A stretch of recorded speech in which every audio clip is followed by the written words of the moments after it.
हम आप लोग को केमिस्ट्री पढ़ा रहे हैं। बेसिक में यहाँ करना क्या है, इनऑर्गेनिक में इनऑर्गेनिक का पूरा कंसेप्ट चलता है रिएक्शन पे, पूरा रिएक्शन पे ही इनऑर्गेनिक है। इनऑर्गेनिक में जब आप पूरा एलिमेंट्स का प्रॉपर्टी पढ़िएगा तो एलिमेंट्स के प्रॉपर्टी में फिजिकल प्रॉपर्टी जानना और केमिकल प्रॉपर्टी, तो केमिकल प्रॉपर्टी जब पढ़िएगा तो उस पूरे केमिकल प्रॉपर्टी में आपको रिएक्शन बनाना है तरह तरह का। तो रिएक्शन बनाने के लिए आपको उस दिन भी थोड़ा बताए थे कि सबसे पहले तत्वों का परमाणु क्रमांक, जैसे आप कहते हैं एटॉमिक नंबर, वो याद रखना चाहिए। एटॉमिक नंबर जब याद रहेगा, एटॉमिक नंबर के द्वारा हम निकालते हैं इलेक्ट्रॉनिक कॉन्फ़िगरेशन। अब इलेक्ट्रॉनिक कॉन्फ़िगरेशन निकालने की जरूरत क्यों पड़ती है? क्योंकि हम तत्वों के सबसे लास्ट सेल संयोजी इलेक्ट्रॉन, जिसको वैलेंस इलेक्ट्रॉन कहते हैं, और वैलेंसी, इसको हिंदी में संयोजकता कहते हैं, तो इस सब चीज़ की जानकारी हमें इलेक्ट्रॉनिक कॉन्फ़िगरेशन से प्राप्त होता है। जैसे हमने लिखा है फ्लोरीन 9, इसका जब हम इलेक्ट्रॉनिक कॉन्फ़िगरेशन निकालेंगे तो 1s2 2s2 2p6, sorry 2p6 नहीं होगा,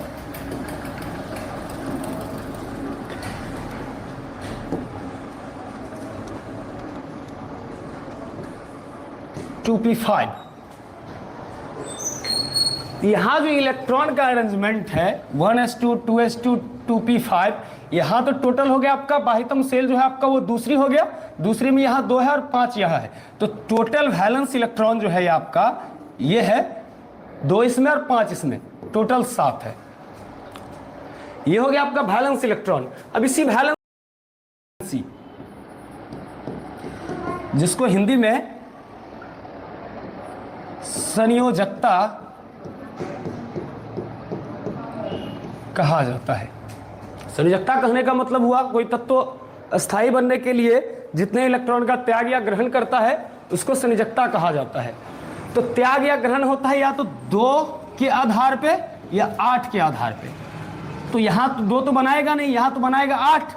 8 बनाने के लिए देखिए इसको कितना इलेक्ट्रॉन चाहिए, तो 1, इसका वैलेंसी हो गया आपका 1। ठीक है, इसी तरह हमें 1-2 और तत्व ले लेते हैं।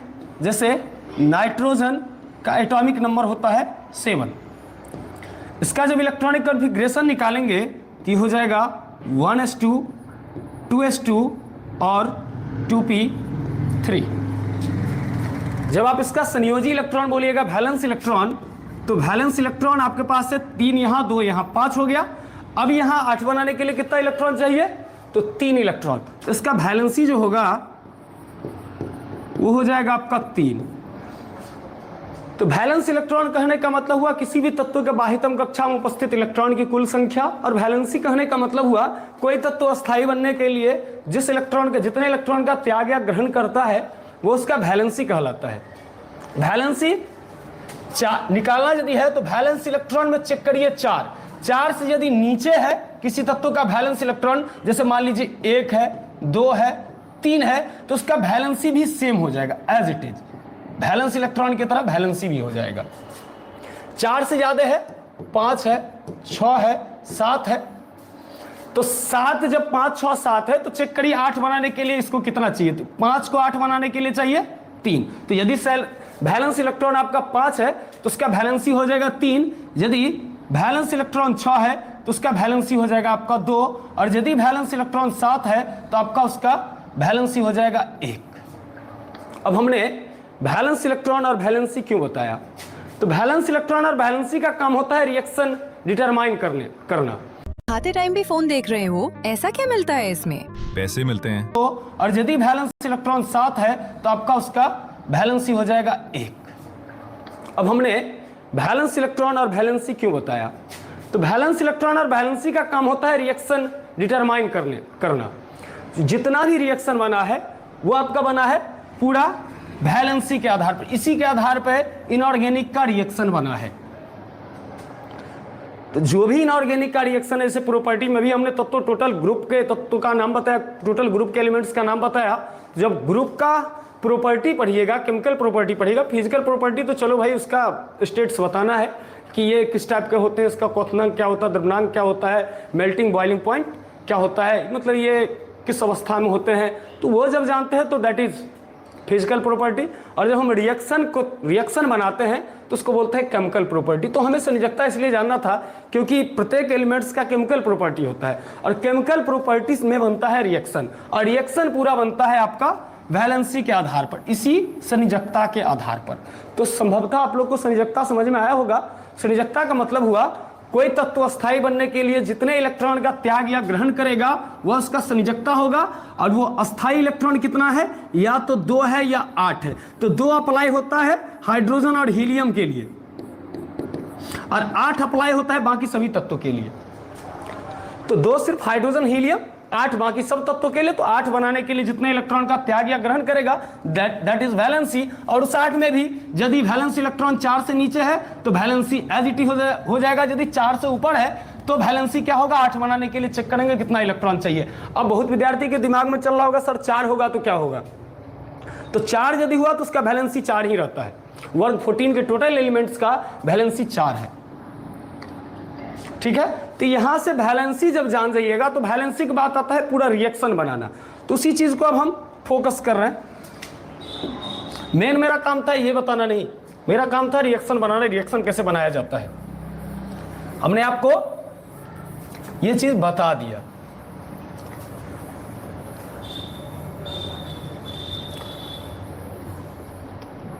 अब सोच रहे होंगे कि सर वैलेंसी का काम रिएक्शन बनाने में कैसे होता है। तो पूरा इनऑर्गेनिक का जो भी रिएक्शन बनेगा वो वैलेंसी के आधार पे ही बनता है।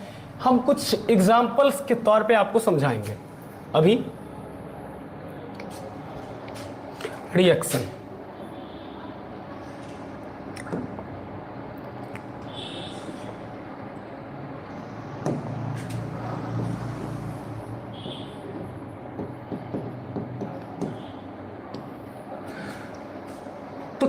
इनऑर्गेनिक का जो भी रिएक्शन बना है वो बना है आपका इस लॉजिक पे।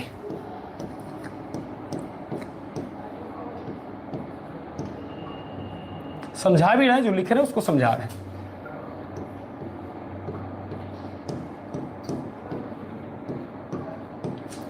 P मतलब हुआ पॉजिटिव, जिसको आप हिंदी में कहते हैं धनात्मक, जिसको आप मैथमेटिकल टर्म में कहते हैं प्लस। N मतलब हुआ निगेटिव, जिसको हिंदी में आप ऋणात्मक कहते हैं और गणित में माइनस कहते हैं। तो इनऑर्गेनिक का जो भी रिएक्शन है वो इसी के आधार पे बना हुआ है। हाँ, कुछ कंपाउंड्स ऐसे होते हैं जो इसको फॉलो नहीं करते हैं, जैसे कहीं गैस बन जाता है तो यहाँ ये सब फॉलो नहीं करता, लेकिन 70-80% में आपका ये लॉजिक काम करता है। ये P1 पहला, जैसे मान लीजिए कोई रिएक्शन बनता है तो यहाँ तो या तो वहाँ कंपाउंड्स होता है या एलिमेंट्स होता है। तो कंपाउंड और एलिमेंट्स बना होता है पॉजिटिव और निगेटिव के दोनों के संयोग से। क्योंकि जब तक आप पॉजिटिव और निगेटिव को संयोग नहीं करवाइएगा रिएक्शन ही नहीं बनेगा। अर्थात जब पॉजिटिव और निगेटिव होता है तो पहले को बोलते हैं P1N1, दूसरे को बोलते हैं P2N2। तो यहाँ रिएक्शन होने के बाद होता क्या है, तो E वाला P1 जो है आपका, ये P1 करता है अभिक्रिया N2 के साथ, ठीक है। और P2 जो है ये आपका अभिक्रिया करता है N1 के साथ। तो हमने लिखा P1 को अभिक्रिया करवा दिया N2 के साथ, तो P1N2 प्लस P2N1। यहां जो रिएक्शन बना वो P1 चला गया पहला पॉजिटिव दूसरे निगेटिव के पास और दूसरा पॉजिटिव पहले निगेटिव के पास। अब यहां पॉजिटिव और निगेटिव का जो रिएक्शन बन रहा है वो रिएक्शन डिपेंडेंस है वैलेंसी पे। जैसे हमने यहां लिख दिया, मान लीजिए NaCl साल्ट, सोडियम क्लोराइड जिसको बोलते हैं, केमिकल नाम है इसका, NaCl को जल में मिला दिए। अब आपको पता होगा NaCl जो है वो भी एक प्लस प्रोडक्ट है इसमें और एक माइनस प्रोडक्ट है। कहने का मतलब हुआ सोडियम है आपका मेटल्स, तो ये होगा प्लस चार्ज में Na+, और यहां Cl है नॉन मेटल, तो इस पे हो जाएगा माइनस चार्ज। मोटा मोटी समझिए कि दो कंपाउंड्स दिया है, दो तत्व दिया हुआ है, इसका मतलब है रिएक्शन यदि वहां बनाना तो एक प्लस है दूसरा माइनस है, ठीक है। और जल का अणु जो है, ये आप बच्चे में पढ़ के आए हैं कि जल का अणु जो टूटता है वो H+ और OH- आयन से टूटता है। तो यहां रिएक्शन भी एज इट इज होगा। यहां P1 आपके पास Na+ है, इसको बोलेंगे P1, इसको बोलेंगे N1, इसको बोलेंगे P2, इसको बोलेंगे N2। तो आपने क्या लिखा था, P1 रिएक्शन करेगा N2 के साथ, तो P1 अपने पास Na है और N2 है OH। तो अब यहां काम देगा हमको वैलेंसी। जब तक वैलेंसी नहीं निकालने आएगा तब तक रिएक्शन बनेगा। तो देखिएगा, अभी थोड़ी देर पहले आपको सिखाए थे वैलेंसी निकालना। तो सोडियम है, सोडियम का एटॉमिक नंबर आपको पता होगा, एटॉमिक नंबर होता है 11। इसको आप इलेक्ट्रॉनिक कॉन्फ़िगरेशन निकालिएगा इसका 1s2, 2s2, 2p6 और 3s1। तो यहां देखिएगा, तो इसका वैलेंस इलेक्ट्रॉन 1 है, अर्थात वैलेंसी 4 से नीचे है वैलेंस इलेक्ट्रॉन। तो जब वैलेंस इलेक्ट्रॉन 4 से नीचे होगा तो हमने बताया था कि एज इट इज उसका वैलेंसी भी होता है। तो वैलेंस इलेक्ट्रॉन जब तीसरी कक्षा में 1 इलेक्ट्रॉन है तो वैलेंसी भी इसका कितना हो जाएगा, 1 हो जाएगा, वैलेंसी 1। तो सोडियम आएगा, आपने रिएक्शन में लिखा P1 आएगा N2 के पास, तो P1 है मेरे पास Na और N2 है OH। तो P1 का वैलेंसी हो गया 1। तो यहां हम थोड़ा यहां लिख रहे हैं, तो यहां Na का वैलेंसी 1 नीचे लिखेंगे, रिएक्शन बनाने वक्त ध्यान रखिएगा नीचे लिखना है। और OH हाइड्रोक्साइड का वैलेंसी आप 9th 10th क्लास में पढ़े होंगे, जहां ई का और एस वैलेंसी पढ़े होइएगा वहीं पढ़े होइएगा। OH होगा, SO2 होगा, SO3 होगा, CO2 CO3 का वैलेंसी दिया रहता है वहां। तो OH का वैलेंसी है मेरे पास 1, तो दोनों क्रॉस मल्टीप्लीकेशन होता है यहां। अब Na इसके वैलेंसी से मिले गुना होगा इसके साथ, OH का Na के वैलेंसी के साथ क्रॉस प्रोडक्ट होगा, मतलब गुना होगा। तो जब हम Na को 1 से गुना करेंगे तो बन जाएगा Na, और OH को 1 से गुना कर देंगे तो बन जाएगा OH। ये हमारा बना पहला NaOH, पहला प्रोडक्ट। जब हम रिएक्शन में रिएक्टेंट को रिएक्टेंट से मिलाएं तो पहला प्रोडक्ट मेरे पास मिला NaOH अब प्लस। अभी हमारा पूरा काम नहीं हुआ है, अभी हमने P1 और N2 को अभिक्रिया करवाया है। नेक्स्ट स्टेप में कहता है P2 जाएगा N1 के पास। तो P2 मेरे पास यहां कौन है, तो P2 मेरे पास है H का एटॉमिक नंबर 1 होता है, आपको पता होगा। तो जब आप निकालिएगा इसका इलेक्ट्रॉनिक कॉन्फ़िगरेशन तो 1 होगा। तो जब 1 है, इसका 1s1 है, तो वैलेंस इलेक्ट्रॉन 1, और जब वैलेंस इलेक्ट्रॉन 1 है तो इसका मतलब है वैलेंसी भी कितना होगा, क्योंकि अभी आप पढ़े हैं कि 4 से जब कम होगा तो एज इट इज होगा वैलेंसी, तो वैलेंसी हो जाएगा इसका 1। तो ये मेरे पास H मिल गया। H रिएक्शन करेगा किसके साथ, तो Cl के साथ। तो अब Cl का भी निकाल लेते हैं। Cl का एटॉमिक नंबर होता है 17, ठीक है। तो जैसे आपने यह हाइड्रोजन का वैलेंसी निकाला, एज इट इज हम क्लोरीन का भी पहले इलेक्ट्रॉनिक कॉन्फ़िगरेशन निकालेंगे।